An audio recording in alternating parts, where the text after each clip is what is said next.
a first-party trust, a third-party trust, both special needs trusts, and an ABLE account walk into a bar. Yeah, that's how today's disability and special needs planning client case study sounds, but it ain't no joke. A disabled beneficiary has $500,000 in a first-party special needs trust, which he inherited from his late dad in the form of an IRA. He also has $500,000 in a third-party special needs trust, which was also inherited, but was organized in time, which is why it went into the third-party trust. And he has an ABLE account, which isn't currently accumulating, it's simply a cash flow account. His grandparents are in charge of all the funds as trustees and as interested parties. Their problem isn't necessarily money, it's knowing how to use the funds. And their priority is maximum flexibility of use. So we help them put together a best practice and a system that will help them understand when and how to draw money to take care of their disabled grandson.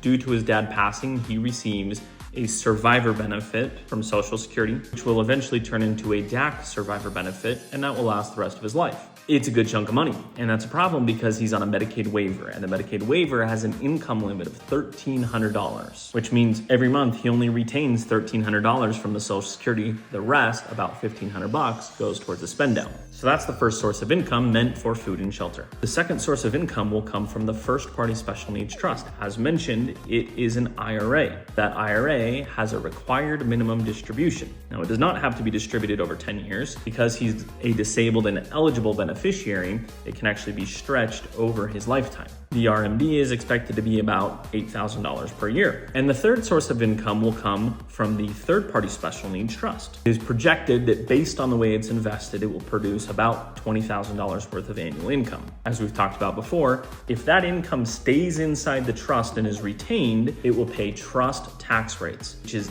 nasty, upwards of 37%. However, if that income is distributed and used for the benefit of the disabled grandson, now it will be taxed at his tax rate. The income is taxable, but not countable for means-based benefits. So those are the first three strategies. Use survivor Social Security, take the required minimum distribution from the first-party trust, and take the income produced from the third-party trust.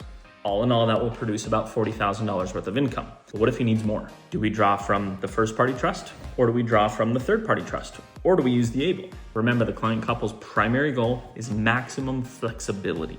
As we discussed in a previous video, first-party trust funds must be sole benefit only for the grandson, and third-party funds can be mutually beneficial, but are also not covering everything. So the fourth level of income we decided would be an annual distribution from the first-party trust, which is the most strict, to an ABLE account. The ABLE account, as a reminder, can be used on anything that benefits the health and well-being of their grandson. Very broad. That gives him another $20,000 on top. But what if he still needs additional money on top of the DAC survivor benefit, on top of the RMD, on top of the income from the third-party trust, and on top of the distribution to the ABLE account? Now it becomes a question of, is it sole benefit or mutual benefit? Can the trust pay for it? Because if it can, let's let it, since trusts are more limited, and then we'll start distributing principal from either of the trusts. Now, generally, as we know, first-party special needs trusts are subject to Medicaid clawback.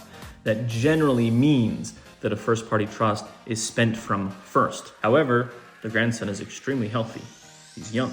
There's no concern about a premature death, barring something catastrophic, which could happen to me, you, or anybody else. But the first-party trust, because it is a grantor trust, is taxed at his tax rate, whereas a third-party special needs trust is a lot more complex. So rather than drawing down from the first-party trust first, we've considered allowing those funds to continue growing, because his tax rate's darn low. He has no income, and his health is great. Ultimately, principal withdrawn from a first or third-party trust will be on a case-by-case basis as needed. Prior to that, he's got $60 grand a year that we know exactly where it's coming from. It's not enough just to have a trust and an ABLE account. You've got to know how they work, and you have to create a system that outlives you.